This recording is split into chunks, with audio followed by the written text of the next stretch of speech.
Good evening, I'm Darren Mara. The top stories. The Prime Minister vows to destroy terrorists in the Middle East as he welcomes Australia's new fighter jets. More trouble for Donald Trump with his Attorney General under pressure to quit. And a new arrest warrant issued by Malaysia over the KL airport murder.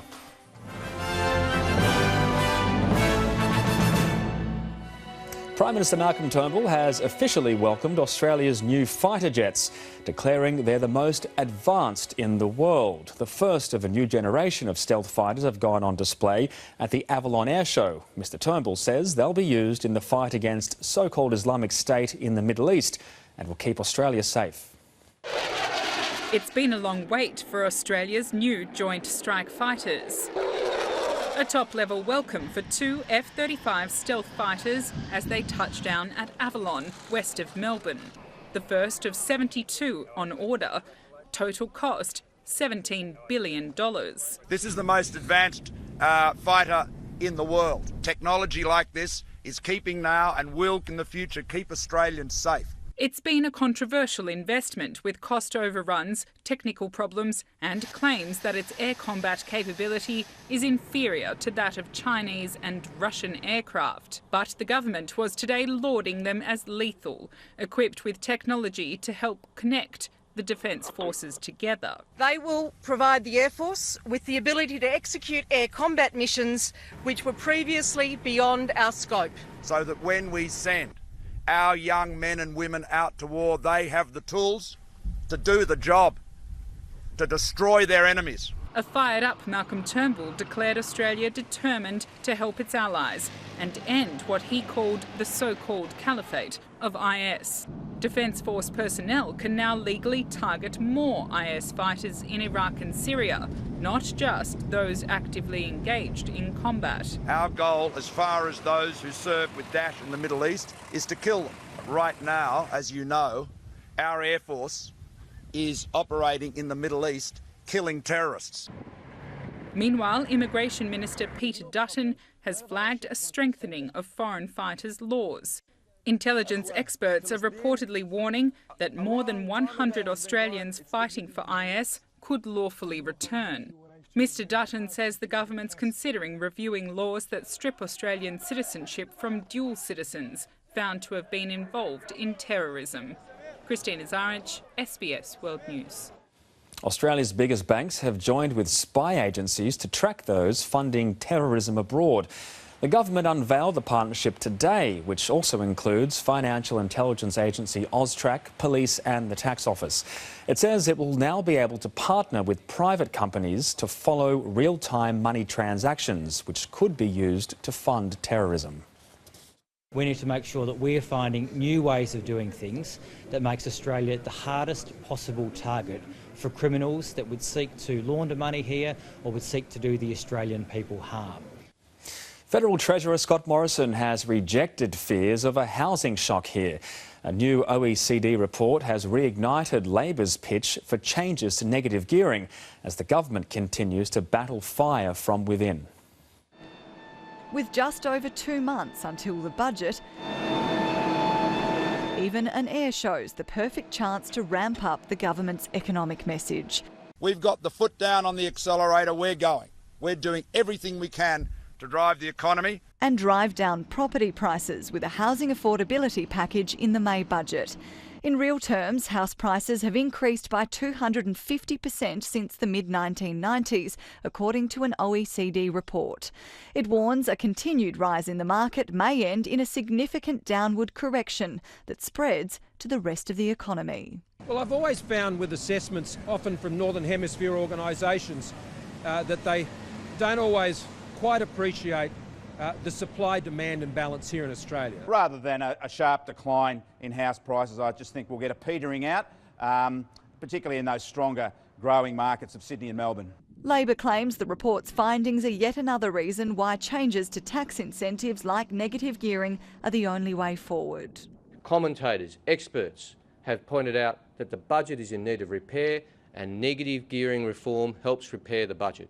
They're saying you'll be able to buy a house anywhere you want, for the price you want, and all you have to do is put up taxes. But for the second time in a week, the government's job of battling the opposition's only been made harder by a well-known member within. Tony Abbott's weighed in again, despite pressure from colleagues to toe the party line. He's criticised Malcolm Turnbull's response to persistent attacks on the Fair Work Commission's decision to reduce Sunday penalty rates, in a sign that the former Prime Minister still has much more to say.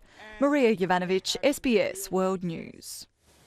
To US politics, and President Donald Trump is standing by his Attorney General, insisting he didn't say anything wrong.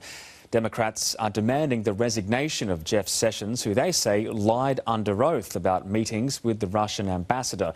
Mr. Sessions has now recused himself from any investigation involving the Trump presidential campaign. Are you able to comment? An administration hounded by controversy. Well, I have not met with any Russians at any time to discuss any political campaign. Yet just hours later, I have now decided to recuse myself from any existing or future investigations of any matter relating in any way to the campaigns for President of the United States. Then Senator Sessions met with Russian Ambassador Sergei Kislyak at the Republican convention in July. He then met him again in September, privately in his office. In January, testifying under oath at his confirmation hearing. And I did not have communications with the Russians. Now a different response. But I did meet one Russian official a couple of times. That would be the ambassador. He says they discussed terrorism and Ukraine. It was in no way some sort of coordinating of an effort or doing anything improper. Make America great again. Sessions was the first senator to endorse Trump, his loyalty fierce. The president today returning the favour. Mr. President, do you still have confidence in the Attorney General, sir? Total. When were you aware that he spoke to the Russian ambassador? I wasn't aware at all. Mr. President, do you think he should have spoken truthfully about whether he had spoken to the ambassador? I think he probably did.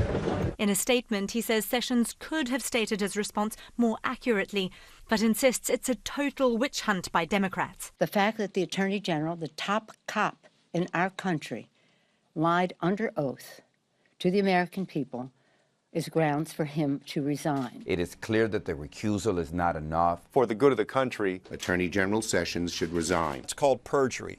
That is an offense that somebody ought to charge him for. Former President George W. Bush's top ethics lawyer tweeting, misleading the Senate in sworn testimony is a good way to go to jail. Yes, Sessions has got to go. Outside the Justice Department, a group of Democrats have written to the FBI director demanding an investigation.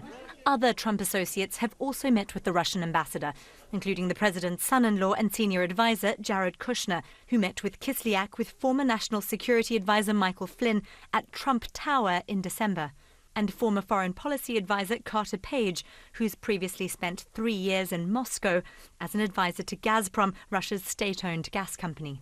The Kremlin, faced with allegations that Kislyak is one of Russia's top spies, using a familiar phrase. Stop spreading lie and false news. Nastasia Tay, SBS World News. Well, meanwhile, the office of US Vice President Mike Pence is playing down his use of a private email to conduct public business when he was governor of Indiana. The revelation came as President Trump continued selling his plan for a massive military build-up. The backdrop was like an action movie. Donald Trump emerging from Marine One onto the flight deck of USS Gerald R. Ford, America's most advanced aircraft carrier.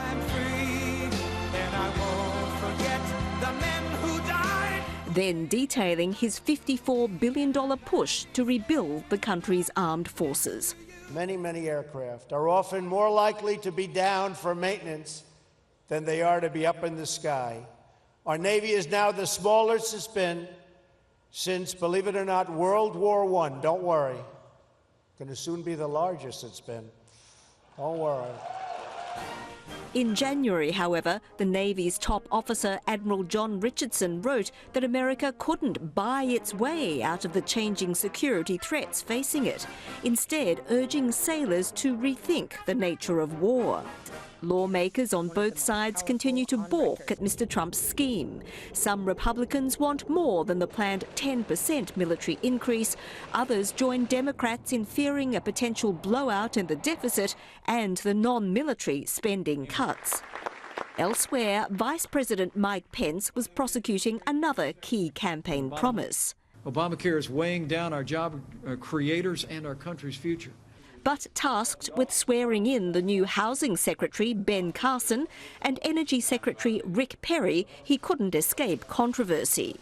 Reports have emerged that Mr Pence used his private email account for state business, including security matters, and was hacked while Indiana governor. Echoes of the Hillary Clinton email controversy, which Republicans exploited so effectively during the campaign. And so to learn that the vice president himself was now using the same practice, it is just another indication of how hypocritical all the attacks were against Hillary Clinton for a year and a half. Mr Pence's private secretary has dismissed any comparisons as absurd, saying, unlike Mrs Clinton, he didn't set up a private server. Raina Sarumpayat, SBS World News. Malaysian police say an arrest warrant has been issued for a North Korean airline employee. 37-year-old Kim Uk-il, who works for North Korea's national carrier, is accused over the fatal poisoning of Kim Jong-nam, the half-brother of North Korea's leader. Ri Jong-chol, another North Korean initially detained in connection with the Kuala Lumpur airport murder, has been released and is being deported to Pyongyang. Malaysia says it's stepped up border security checks to stop any North Koreans linked to the killing from leaving the country. Well, coming up after the break, why a complaint by female teachers led to the sacking of a school principal.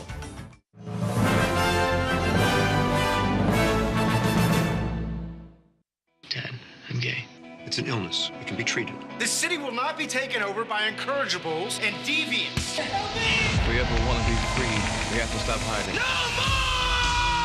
We are not a menace. We will not be silent any longer. We fight until they realize this is our home, and we're fighting with our lives. It matters not who they love. Whoever you are not alone. When We Rise, now streaming on SBS On Demand. Who are these morning workers? These walkers of the grass, who push shirts to elbows, clink gates, and whistle at dogs with pricked ears as we sleep fast.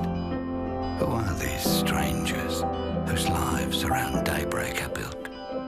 It is us, in pursuit of that most magic thing, this pure, delicious milk. Devondale, the Aussie Farmer Co-op. Here's to your year with Ford, Drive's 2016 Most Awarded Brand of the Year. Here's to the Outfit of the Year, at the Best Party of the Year, the Catch of the Year, on the Best Trip of the Year, the Weekend of the Year, and the Best Mates of the Year. Here's to your year in one of Drive's 2016 Best Cars of the Year.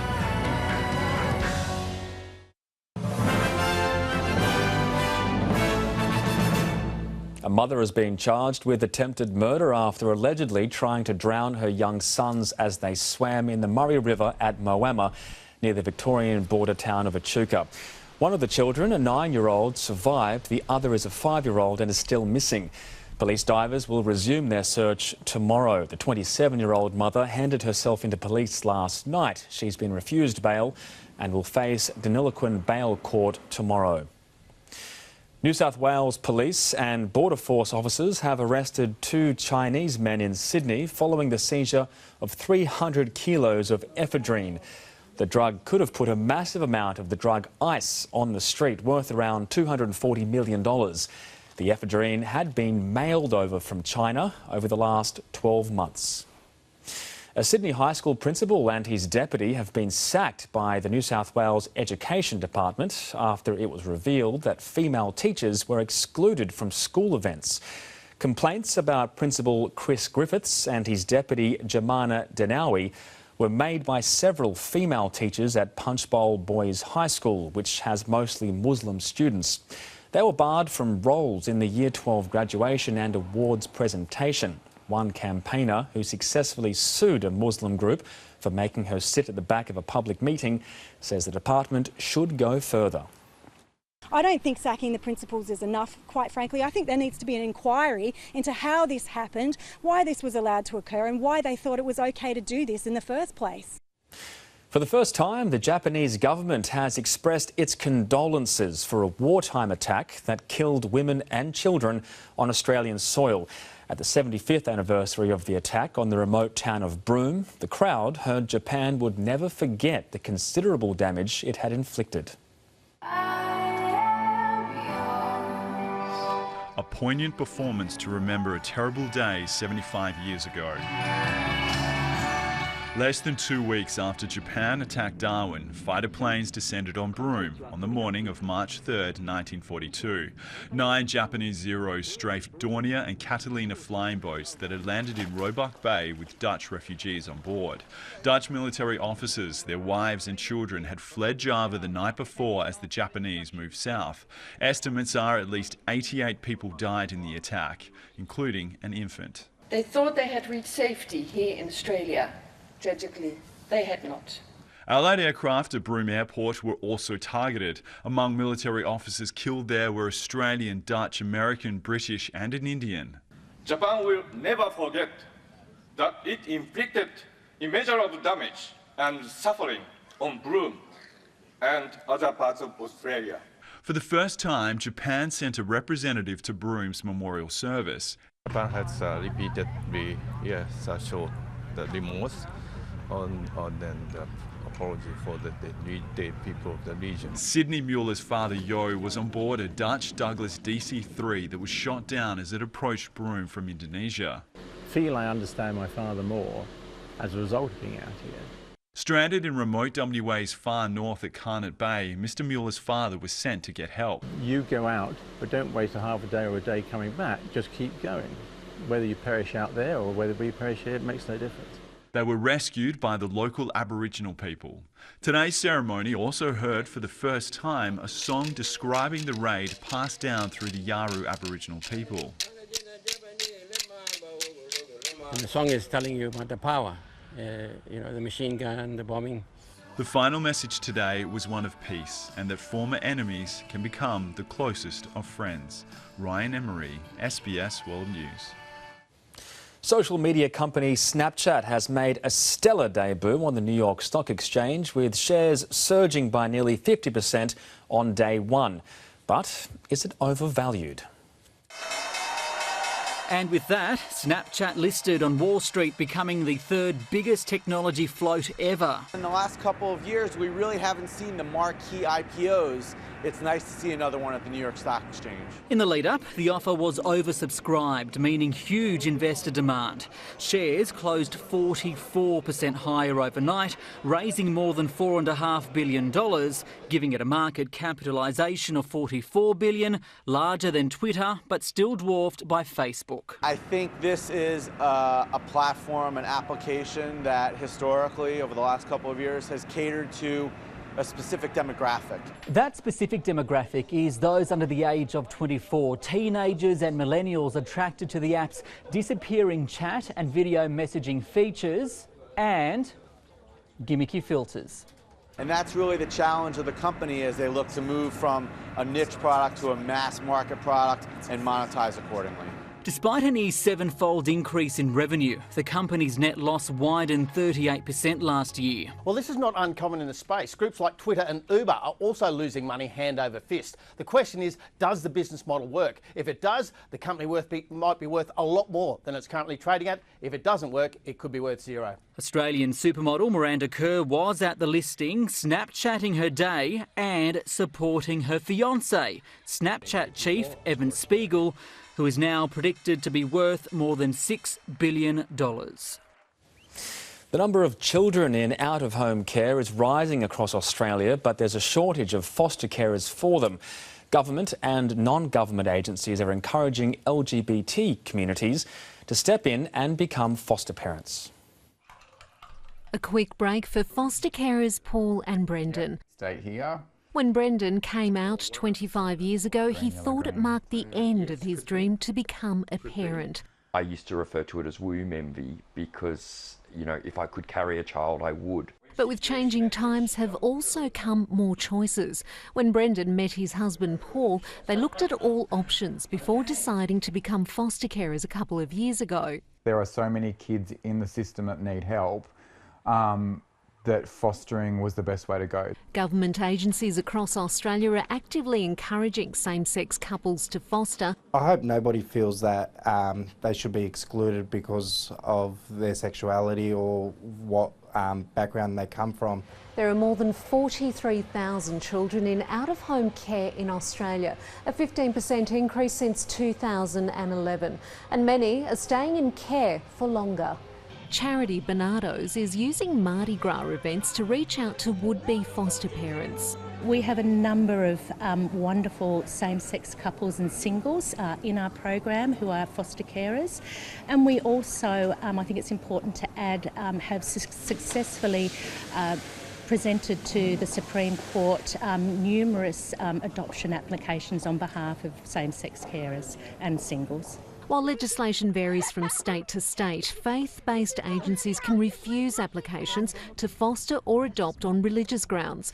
The Australian Christian Lobby says any responsible adult should be able to provide short-term care, but does not support same-sex couples as long-term foster carers. It is still in the best interest of a child to experience the love and care of the complementary nature of a mother and a father, and this is long-term care. With longer placements come stronger bonds, and in the case of Paul and Brendan, a community that supports them. It's just unbelievable. People don't seem to care. What they care about is they see these two boys getting what they need.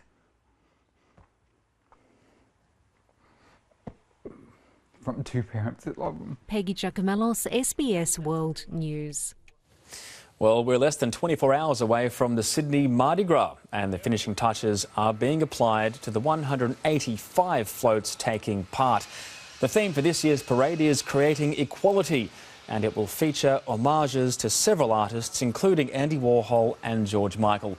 Organisers insist the show will go on despite a soggy forecast for Sydney tomorrow night. Coming up next, the weather and a new tribute to the King.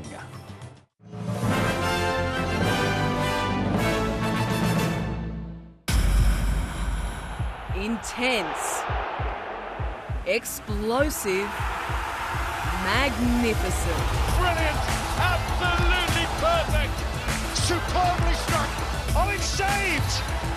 Sensational! Delirium inside the stadium.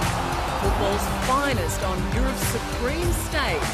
It's the UEFA Champions League. Sheer drama to delight football fans everywhere. Your reward points can be a passport to travel, but when you try to use them, you may find they don't all go the distance. For example, the same number of membership rewards points from American Express that will get you to a ball game in LA may only get you part-way with other cards. Just part of the altogether more rewarding service we deliver daily. American Express Membership Rewards. Realise the potential. At the junction, turn right. At the crossroads, turn right. At the forest, turn right. At the mountain pass, turn right. At the sand dunes, turn right. At the river, go straight through. Then turn right. At the dormant volcano, turn right. I suppose you want the left turns now.